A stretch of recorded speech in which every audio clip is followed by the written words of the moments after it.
Welcome to another episode of Clever Dicks. In this episode, we talk to Ram Barkai. Many of our listeners will know of Ram as the founder of the International Ice Swimming Association, but there's much more to Ram's story than just that. We talk about his epic adventure along the Orange River in South Africa, night swims to Robben Island, and also we hear about his freedom swims for charity that he's organised. Then we get into ice swimming. Why is it an ice mile? And why under 5 degrees? Have a listen. I think you'll find it really interesting.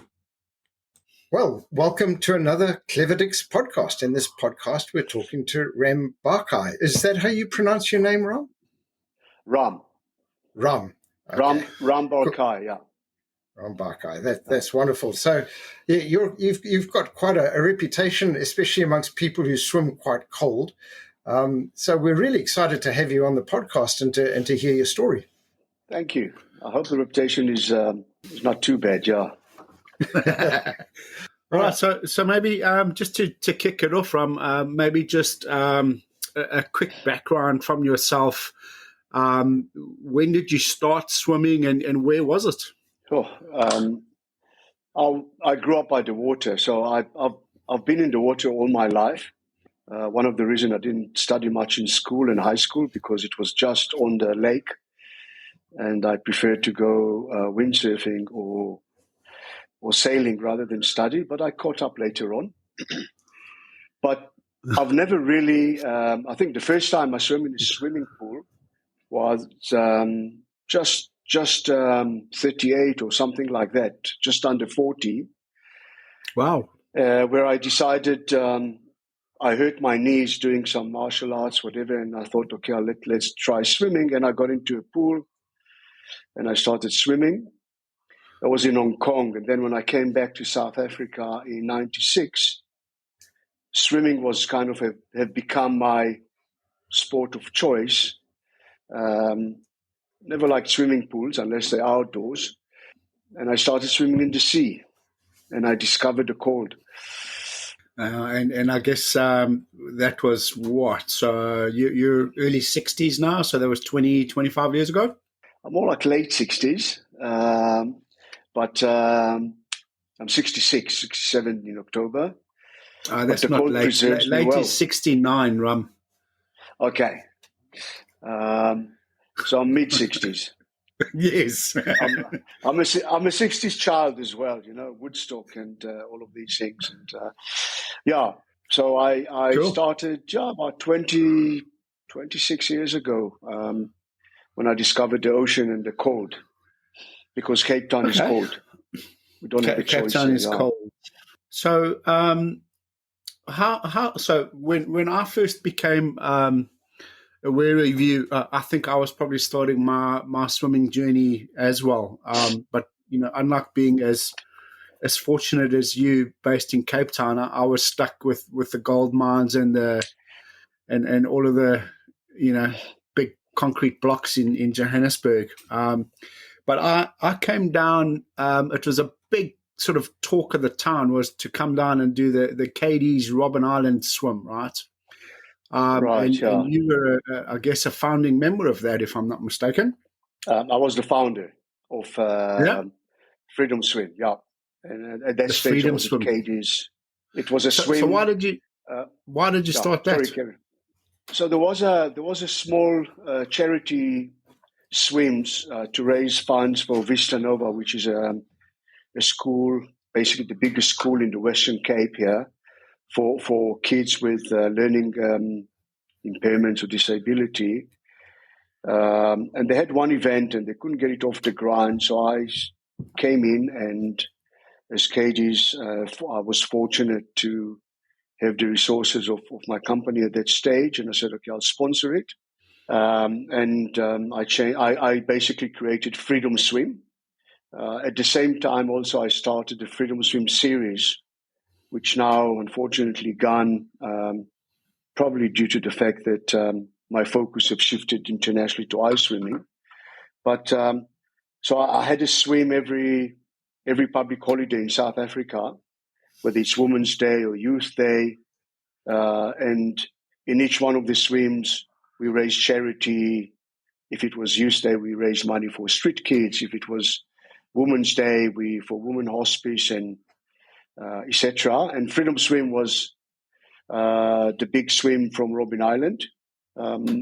It was quite for someone who knows the Cape water, they are very unpredictable. The weather here is very unpredictable. It's either the wind or the water temperature, and to get it right on one day a year for like 200 boats across the bay was a bit of a gamble. At its peak. Best days, it was really nice. It was epic, yeah, and it was done for charity as well. So it felt good, which is important, yeah. Yeah, a little question from me. So I'm guessing that it was called the Freedom Swim because it was from Robben Island. Is that correct? Yes, yeah. So initially I started it. I tried to make the first swim on Freedom Day, which is the 27th of April, which is, it's the Independence Day for South Africa, 27th of April 1994, when we had our first democratic election. But Robben Island is closed on Freedom Day because they're all on public holiday. So I had to juggle around, and so I moved it. Also, it's 27th of April is very touch and go in terms of beginning of the winter. So we're starting to get big winds.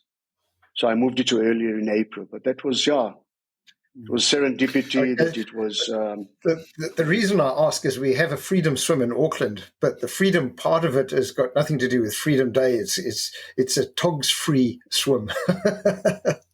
All right. Okay. Yeah. Well, I hope the temperature I just wanted is not all like the Aucklanders to realize. Yeah. yeah. Well, there's dog-free swim at 10 degrees is not very. It's not. You don't look very good when you finish. So It's not very manly, yeah. It's not good for picking up chicks. Even in Auckland, it's sometimes hard to tell the boys from the girls when they get out.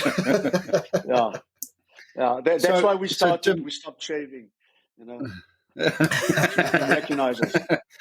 What I was saying was, for your reference, Jim, and the listeners, is that the Freedom Swim was a really sort of almost a weekend away from home. You'd go on holiday or take a long weekend in Cape Town. You'd all meet at the waterfront on the morning of the swim, and you'd catch the Robben Island ferry. So there was a ferry trip across to the island. And then there was this whole, you'd need to sort of work out the logistics of taking off your gear and walking from the ferry sort of through the prison effectively in your togs, and there's a lot of nervousness, and there's a lot of guys that have never done this before, and on many occasions obviously there was mist or there was wind or something, and I think Ram had the great job of telling all the swimmers just to chill and wait 30 minutes, an hour and a half before the weather window was, clear for the guys to start swimming. And then obviously, like Ram said, there's, you're on the beach on Robben Island. You're looking out, you've got to swim probably, 200, 300, 400 meters out to your support boat. Each swimmer has to have a support boat, which is absolute chaos because, all the boats look freaking exactly the same. And from the boat to the swimmers, all the swimmers look exactly the same. So there's like chaos at, the first kilometer. Everybody's trying to find their boat, find their swimmer.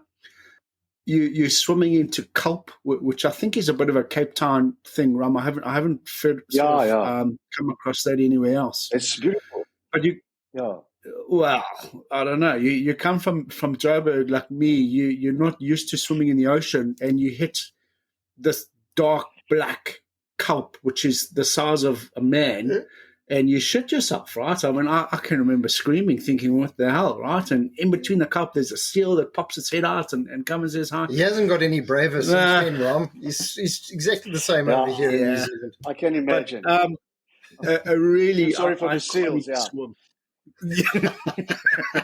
Yeah, try to hug one of them and hang on to them for safety at one stage. But yeah, a really iconic swim, and I think you must be super proud of that, and having been the initiator of that swim. At that time, there were guys that would come and do the swim as a sort of, not a qualifier, but like a preparation swim for English Channel and some of the bigger swims. So not a long swim, so 7.5 Ks run as the crow flies, but cold and, big water and a proper swim, right? So, yeah.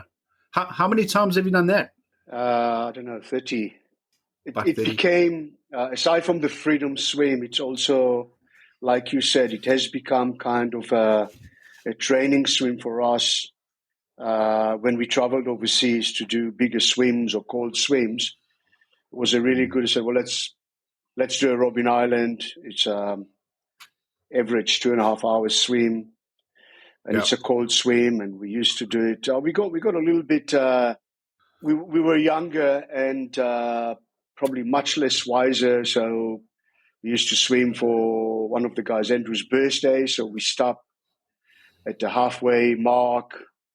The guy on the boat popped a bottle of tequila, and we all had a cap of tequila for his birthday. Tequila was okay, gave you a bit of a red wine was really bad. You felt really nauseous, so we stopped that. But that's probably it became a tradition to have a little tot halfway, which it's exactly what the doctor says you mustn't do. But it's not the first time. We've done a lot of things the doctor says we mustn't do, So it was a good swim.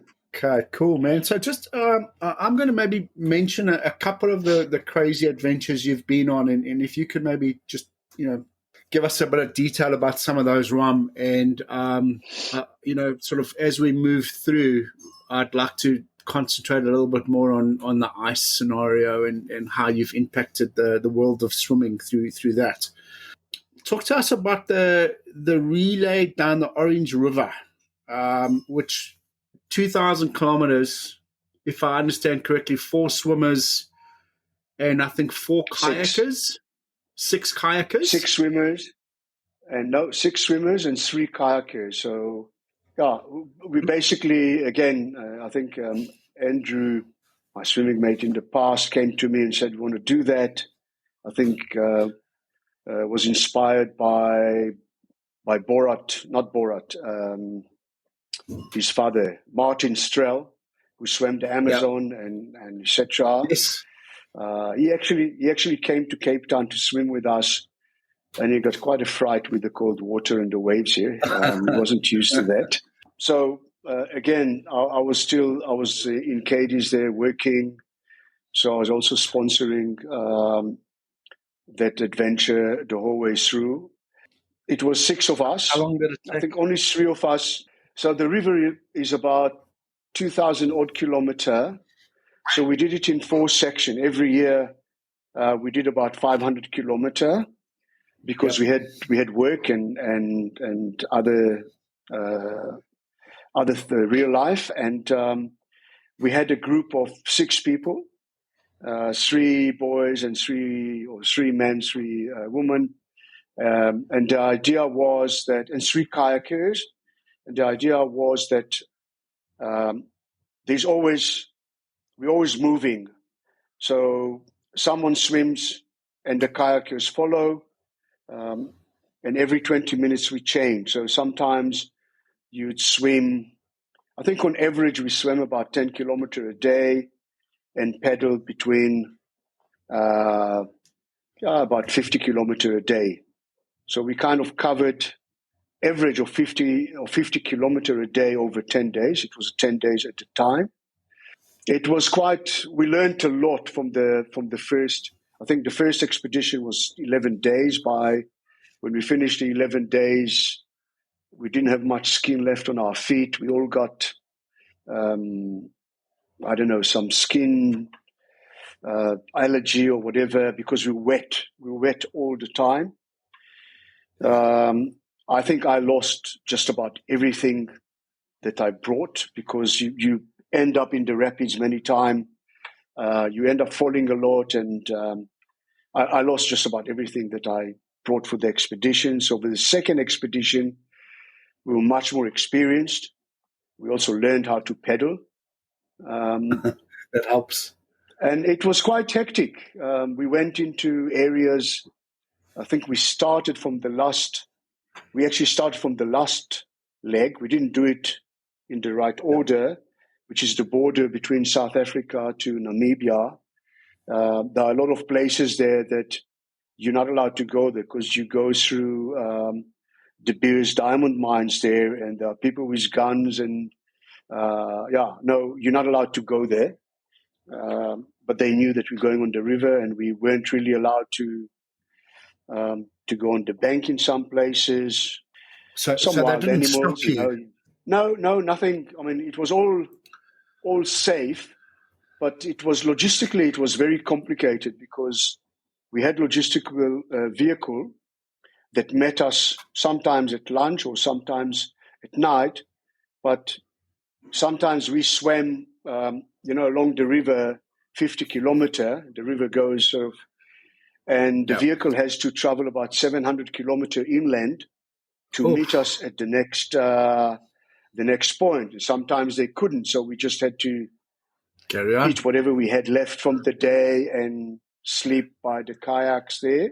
That's crazy. There's a lot of interesting things, you suddenly see a dead floating zebra on the side and you just carry on swimming, and hopefully you're not going to catch any disease or I think one of the swimmers was swimming and there was a king cobra kind of swimming perpendicular to him, and we weren't sure what to do because we were nervous that if we're going to shout at the swimmer, he might end up attract the attention of the king cobra, swim into it. So we just watched them quietly, and they didn't even notice each other, about 2 meters apart. And only later on we told him that there was a king cobra kind of crossing the river while you were swimming. Yeah, and it took us 4 years. We had sometimes we had temperatures of, especially in Namibia, during the day, the air temperature was around 52 degrees Celsius, which was very, very hot.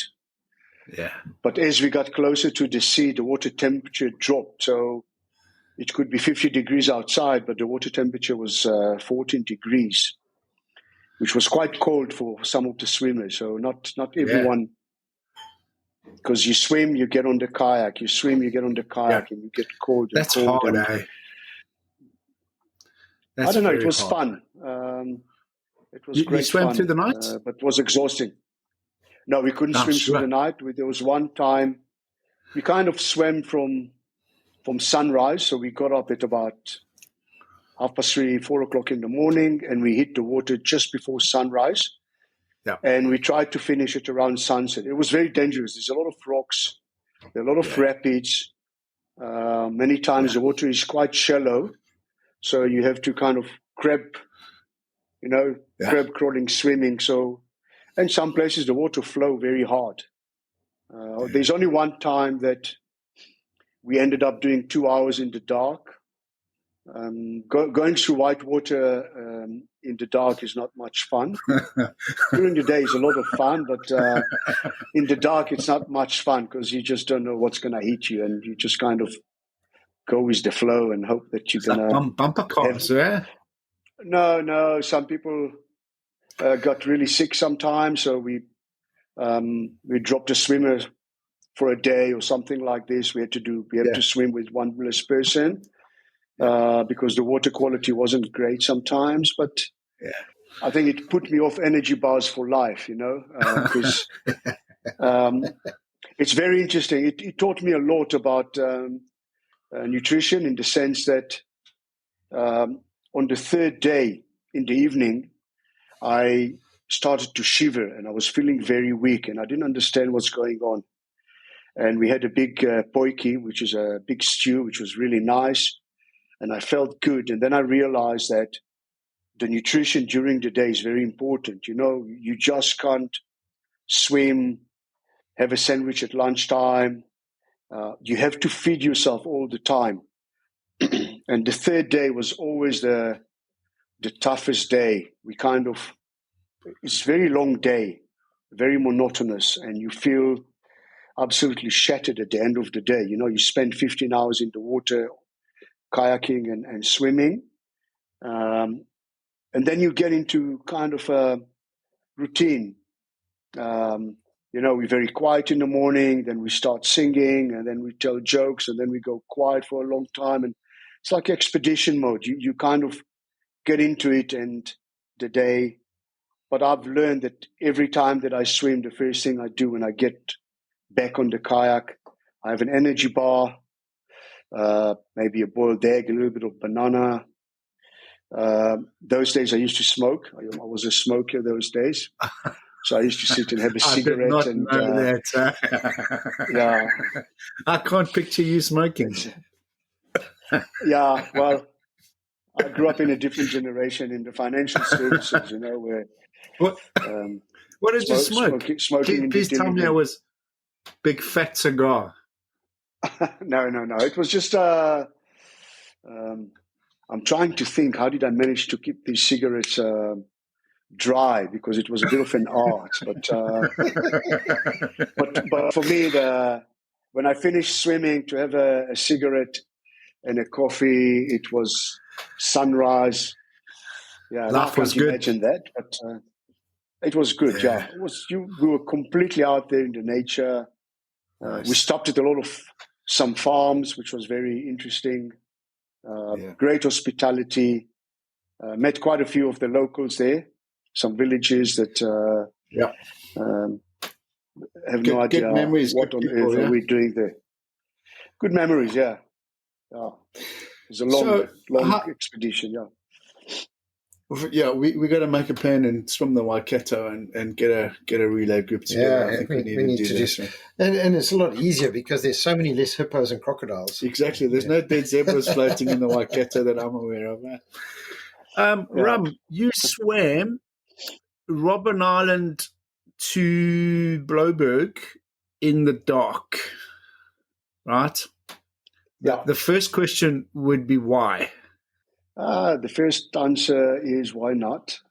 No one's done this before. And I think for me, a lot of the expeditions and adventure swim that I've done are very much on the mental side rather than just the physical side. The mental side fascinated me always, and I always believed I knew very soon that I'm no superhuman and I don't have any specific genetic disposition. I just have a strong mind. With strong mind comes a lot of risk.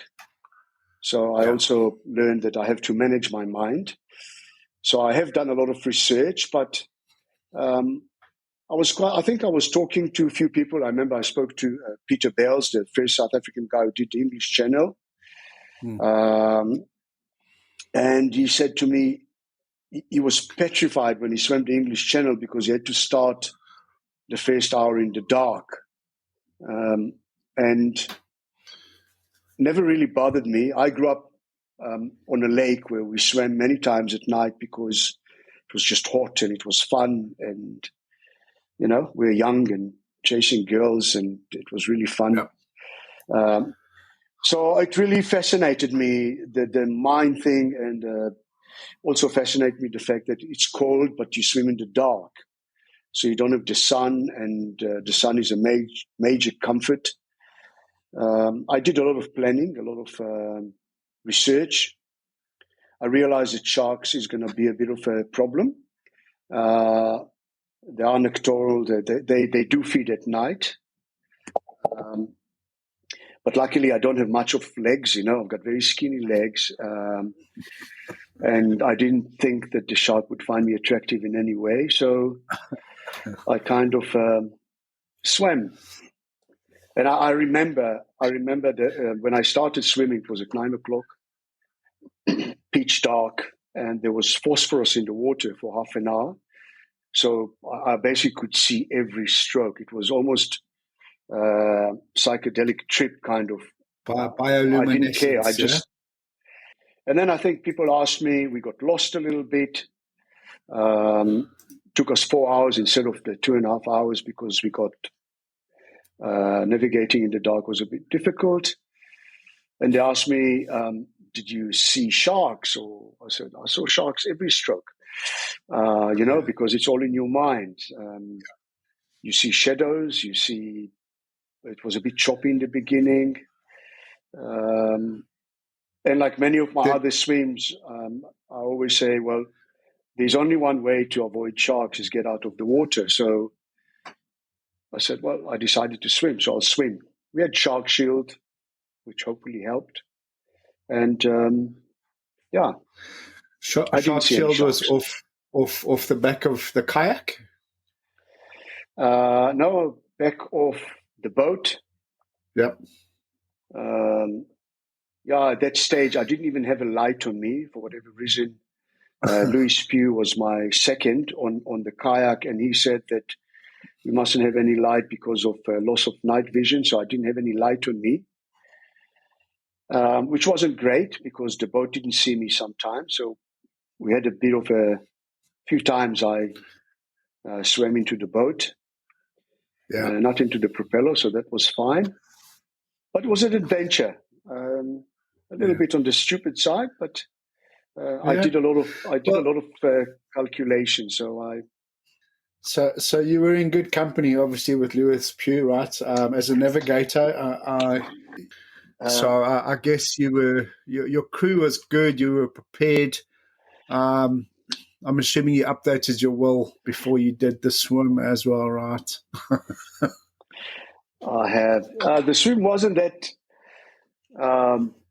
There's a lot of stories about that swim. Like I think, like any adventure, there are some fun stories. So I had a very good friend of mine who was a doctor, which I asked him to come on the boat in case something happened, and I even consider what happens if there is a shark attack.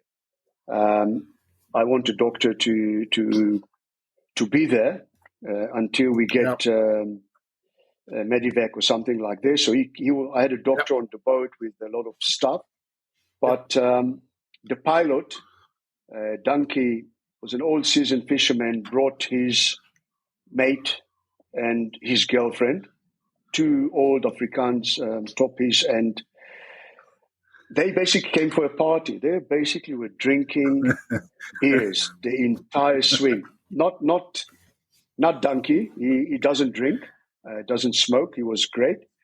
But he had 2, in the middle of the night, they thought this is a party. They were drinking beers, and the stories that the doctor told me later on, I thought they were watching me, and the entire attention is focused on my safety. And the lady kept on complaining to the doctor, "Doctor, my bladder is very weak.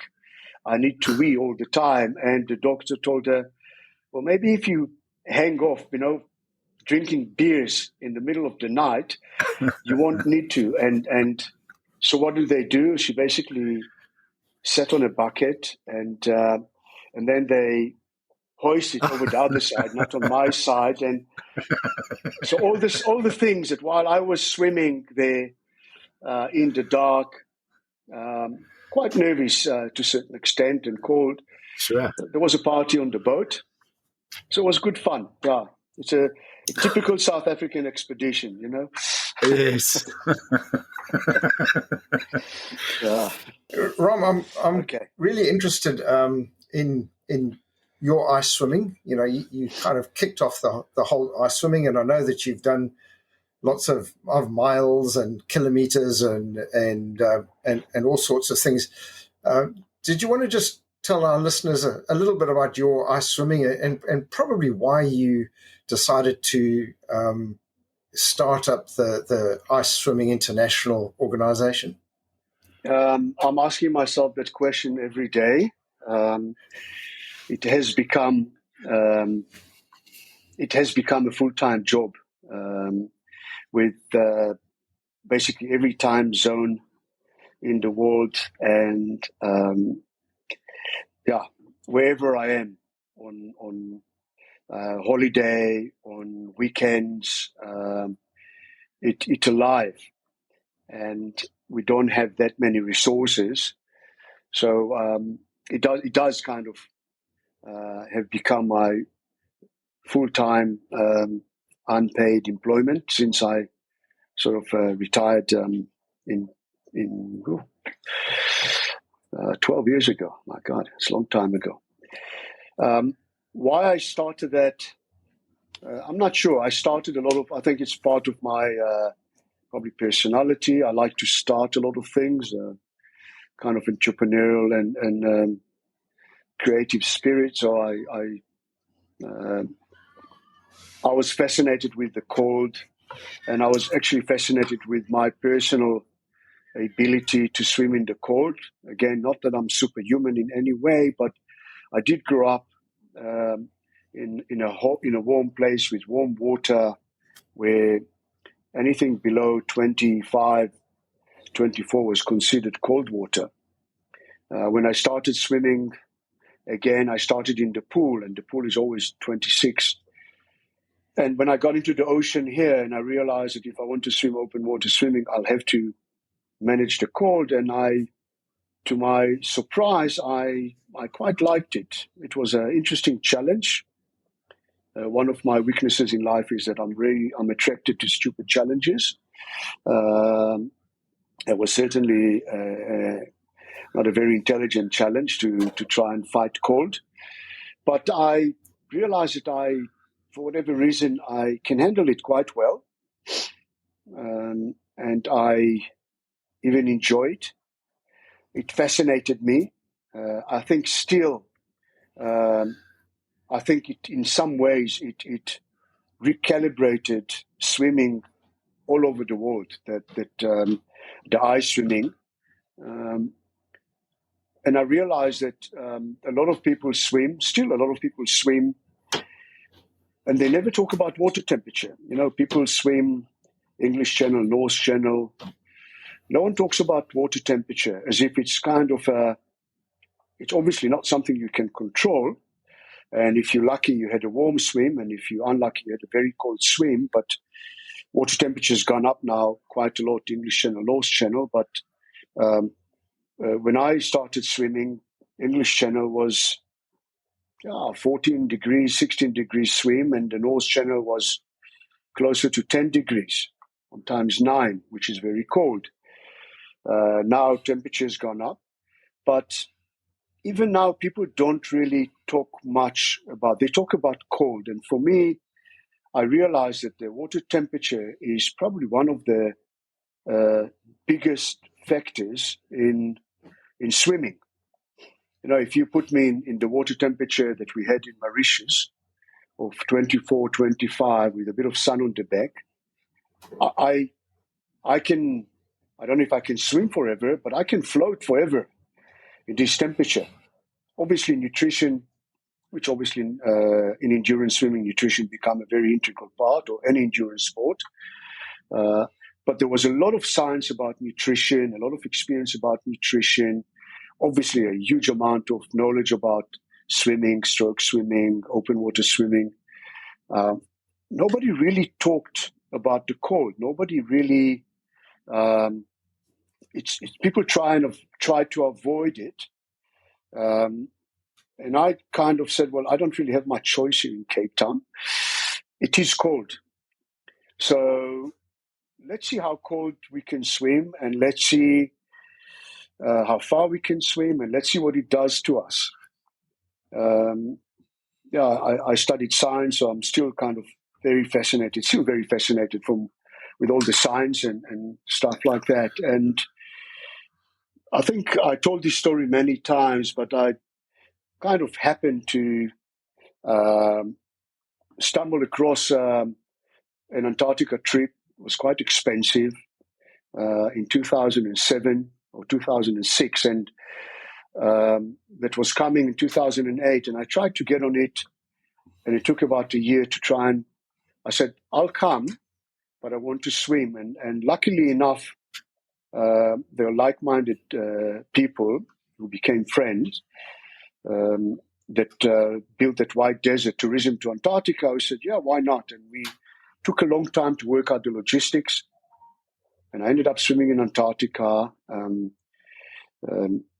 I swam I think I swam a few times, but the big swim was 1 kilometer. It was in a very remote place, so I realized that I knew nothing about the cold. Never swam in temperatures like this.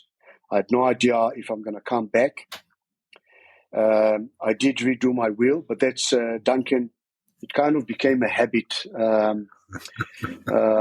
It kind of became a part of my life that every time I go on adventure, I have to go to my study and call my lawyer and redo my will, because I'm not sure if I'm going to come back, and I've got 4 kids, etc. So maybe it's a wise thing to do. So I kind of do this probably once a year for the last 20 years, because you never know. I also had to, the morning of the swim, they came to me with, they said, you have insurance? I said, I'm not sure. There was a satellite phone. I couldn't get hold of anyone at work. So they suddenly popped up with indemnity, which is about 10 pages of indemnity that I think any offspring of my dog had to sign a waiver of suing the company, if anything. Basically, I said, listen, guys, you have nothing to do with this swim. It's completely my responsibility. If I end up dying in Antarctica, it's on you. And it's completely on me, which is fine. I think that was my approach in any expedition. You mustn't blame anyone taking risk and doing expeditions. And then I did 1 kilometer, and the first thing that came to my mind, I know so many swimmers in South Africa that are better than me, that are stronger than me, that I've got a huge respect for, and definitely around the world.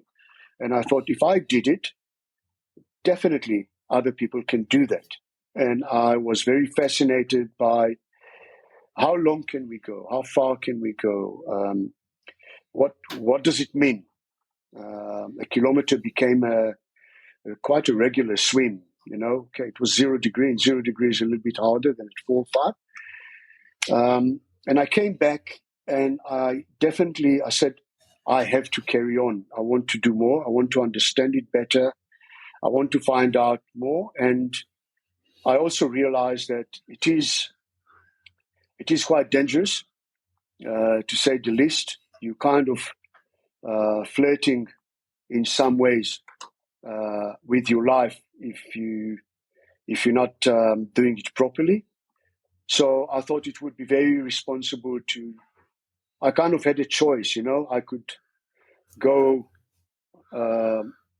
take the blue pill or the red pill. And the blue pill would be I'm going to go on my own, and I'm going to try and become an IISA celebrity and superhuman. Or I'm going to take the red pill and explore it and open it up and share it, which I love. I love sharing my adventures with other people. It makes it fun. And as I said again, I never thought I'm a superhuman. I'm probably just less intelligent than most people out there. So I go and do things that intelligent people would say no. Makes my life interesting. And I said, okay, I'm going to start the international.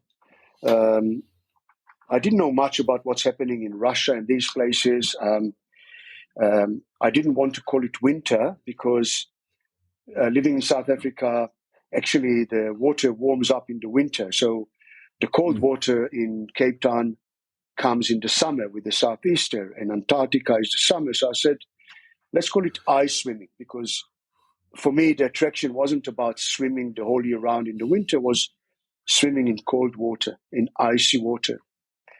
And in some way, IISA is now a global massive headache and success in some ways.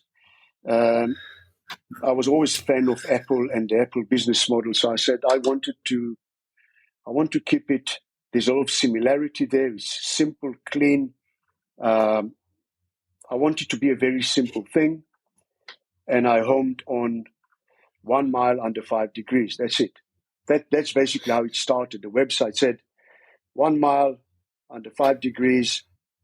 Yeah. with nothing else. That's how it started. We started What from made the you extreme, decide and then we on what made you decide on a on mile. the distance of 1 mile and the 5 degrees Celsius? So the distance, I actually started International Ice Swimming Association a year later. I went to Lake Zurich and I swam 3 kilometers. Well, I wanted to do 3 kilometers. I thought, I swam 1 kilometer in somewhere between 0 to 1. So, okay, so I do 1 kilometer at 1, 2 kilometer at 2. For the water temperature, they're going to be around 3, 4. I can do 3 kilometer. I had no idea. Yeah. I was completely clueless about the cold. So we went to Lake Zurich. The water temperature was 4 degrees. The outside temperature was about minus 7.5. I was going to swim 3 kilometer, and then we walked the course the night before. And I said, we had to walk 3 kilometer up and 3 kilometer down. I was exhausted. I'm a swimmer, I'm not I said, this is a long distance. So we decided to cut it down we found a place also for the safety team to access the river and whatever. It was about 2.3. I swam with Andrew. Andrew wanted to cut out after a kilometer. I remember after a kilometer, I was feeling, I was in a good rhythm. I was feeling strong. I thought I can swim forever. It feels really nice. Andrew got out. I actually stopped for a minute or two. What's going on? Andrew, okay, whatever. And I put my head down. And at some stage, probably 1.8 kilometer, I realized that I'm getting very cold, very heavy. I finished the swim. I was okay, but I couldn't really walk. I couldn't really talk properly. And I realized I was very heavy, and I realized that I kind of probably finished the swim at the end of my physical capacity. Reserves, yeah. And so I thought swimming 2 over 2 is a bit stupid. Swimming 1 is easy, relatively easy, or it's so I thought a mile is a nice distance to kind of put a peg in the ice and say that's tough enough. Yep. Remember, I swam at 4 degrees, swimming a mile. I think my next ice mile was at 0 degree, and it was very, very different. Yeah. So I thought a mile, 5 degree. I just looked for a good number. I did a lot of reading. I nearly made it 4 degrees because the water temperature gets denser, reaches the maximum density at 4 degrees and stays there at the same density. It's one of the reasons why ice floats on water, because it's water. It got some water in it, but it's also the water is very dense, so it's easier to float. But I thought 5 degrees is a good number, and it's simple. I wanted it to be simple. I didn't want it to make it, very complicated and everything. And we started 1 mile, 5 degree, and the red jacket, which the red damn jackets. I've always wanted one of those red jackets, man. Hey, Ram, can you never too late? Like, can you feel the difference between sort of if you're swimming in 4 degrees as an example, and you hit a cold patch and it goes to 3 or 2, while you're swimming, can you feel that temperature change, and is it significant? Interesting questions. When the water gets to that temperature, and it's a short swim. It's unlike Robben Island where you swim at 12 degrees and you hit a patch of 13 degrees and you almost feel like you're going into a hot bath, and the other way around. The water temperature doesn't vary. At these temperatures, the water temperature doesn't vary that much. It's also a short distance, so you're unlikely to have a lot of patches. You definitely feel the difference between, if you go from 4 degrees to 1 degree, you would feel it. But I don't recall ever temperature varying that much. So the start of the swim, especially the few hundred meter, whether you swim in between 4 to 5 or between 0 to 1 or between, I think, -2, which is the temperature we're swimming in the polar regions, kind of -1.2, I think was the coldest we swam. You feel it immediately. It's a huge difference between the 0 to the 4-5 degree, a massive difference. Yeah. I was going to maybe just ask for, obviously you are, I guess, one of the pioneers of ice swimming and cold water swimming. For the newbies that are experimenting with it, is the plan to sort of hit the water and swim as fast as you can and get out the other side, or is there a level of control that's needed to keep your breathing and your heart rate and your rhythm, I guess, under control while you're literally dying, right? You're in such cold water, it's pretty hectic. So what's the advice? The mistake that most people still do is that they start too fast. It's an instinct, when you go into the water. Your lungs kind of contracts. Your breathing is very tight. You are very cold, so it's an instinct. It's like a panic attack almost, right? Yeah, it's almost controlled panic. Yeah, if you don't control it, you will panic. So it's different. For example, in Cape Town here, if you go to swim in 13 degrees, I'll start faster to warm up a little bit. And it's a longer swim, and it's not that cold, 12, 11 degrees relatively. It's not that cold, so I'm looking to warm up and get into the swim. But when you go to the ice, my advice to everyone, always start slower than you think you are swimming, because the first few hundred meters are easy, relatively easy in terms of the muscle. You still have warm blood and the muscles are still warm. Go slowly. If you feel okay, put more power rather than stroke rate, rather than speed. Focus on one thing. The most important thing that I focus on when I go into cold water is on my breathing. Your breathing instinctively take a shock. There's the cold shock response. It doesn't matter how experienced you are, you still have it. When we experience, we learn how to deal with it, and we learn how to adapt to this, especially when we have races and stuff like that. But everyone gets that. So if you, especially now that we got into competition, if your breathing is not right, you won't be able to swim at some stage. You just, and it happens to people. Even the most experienced one, when they start too fast, the breathing is not rhythmic, they hit a wall at some stage, and it's very difficult to recover, if ever, from hitting a wall in the eye. So the most important thing is I put my head down. Some people put head up. It's much easier to breathe when you head down. If you do a freestyle, you're much more relaxed. So try and just start swimming comfortably and think about your breathing. Get your breathing right. While you thinking about your breathing, get your stroke right. Make sure that you have a good stroke and you're aware of your stroke. And that for me takes me about 200, 300 meter before I feel like suddenly my lungs open up.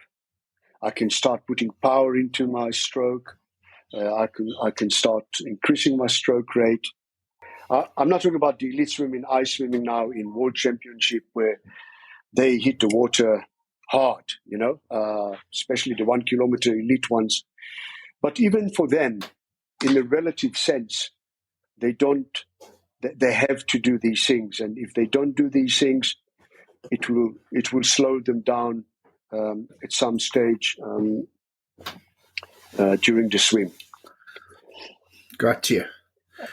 For me, one of the scariest things, I guess, mentally was, in many respects, the recovery after the swim was more difficult than the swim, at least initially, because it's quite a shock, right? You I guess, got a little bit of less control over your body and the shivering, and you're a little bit uncoordinated. So maybe, again, if you want to chat a little bit about what that recovery looks like, what's normal, and what you suggest that the guys can do to assist that, other than updating their will, right? Yeah. No, you're 100% right. If I look at myself, I many times choose the swims according to the recovery. The swim doesn't scare me that much, jumping into 0 degrees and it's the recovery, because while I'm swimming, I'm generating heat, I'm swimming, I'm doing something. The recovery, it's a little bit of you're out of control. You go into an out of control place, and I've had some bad recoveries. I think everyone had some bad recoveries. They are scary sometimes. I've learned over time to understand that, and I explain it to a lot of people, that you're going to go into, within a couple of minutes when the after drop starts, you're going to go to some form of a roller coaster experience, a little bit of an out of a body experience, where you, in a bubble, you hear everything, you see everything. And people look at you kind of with big eyes, but they're not there. They're somewhere disconnected from their physical existence. And you're in pain. In some, depends how long you swim. It's a very uncomfortable feeling. It's not, in some way, it's not as dangerous as a lot of people think, in the sense that as long as you're in a controlled environment and you are being warmed, and people look after you, it's fine. We've done it with thousands of people, thousands of times. It's fine, but you have to manage it.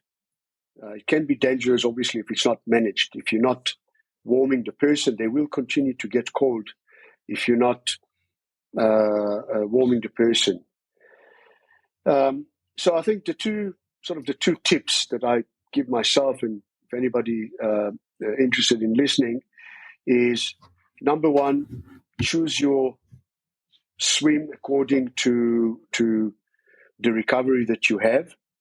So if the water temperature is 0, for example, and I apply it even in Cape Town. People ask me, what's the water temperature? And, it's a common joke in Cape Town that Ram always says the water temperature is 14. So I don't really care what the water temperature is. It's not going to change my mind to swim or not. I came here to swim. I'll swim. If it's 10 degrees, I'll swim shorter. If it's 14 degrees, I'll swim longer. And if it's 10 degrees, we've got into a habit that everyone that swim with me, I said, know where your stuff is, where the car to the keys, the keys to the car. If you're doing an ice swim, I go and do a recce, reconnaissance, to see, okay, that's where I come out. That's where I go and swim. I finish the swim. If it's a car, somebody have to be in the car with the heated car on. That's where my towel. I've got everything planned. So when I finish the swim, it's not a surprise. I carry on swimming until I warm up.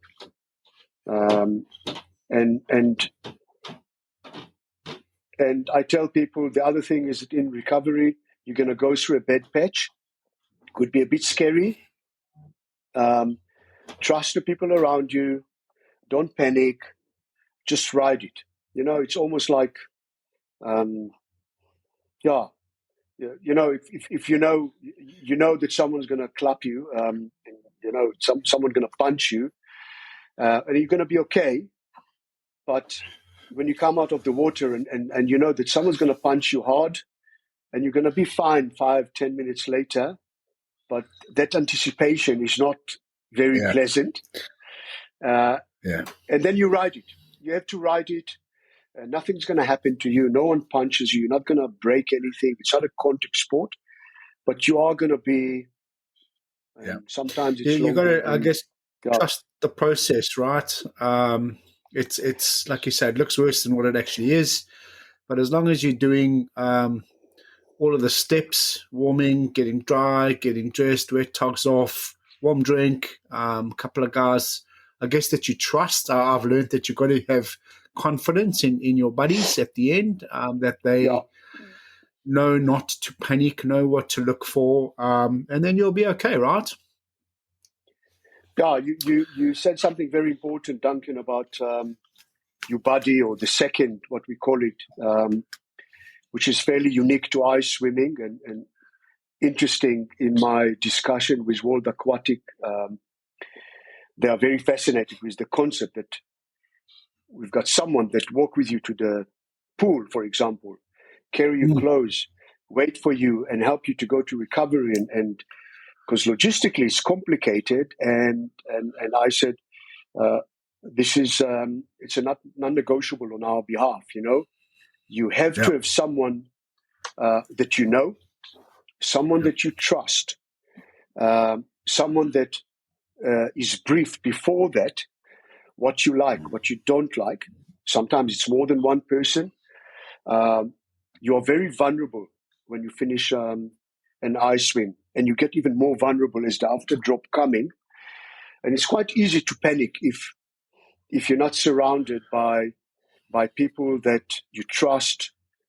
You in some way you are kind of completely helpless and vulnerable, and you give in for the people around you to bring you back. And that's a very important part of ice swimming. In some way, Agreed. In my mind, is some very, very nice part of ice swimming, because it takes us to a place where we all become very vulnerable,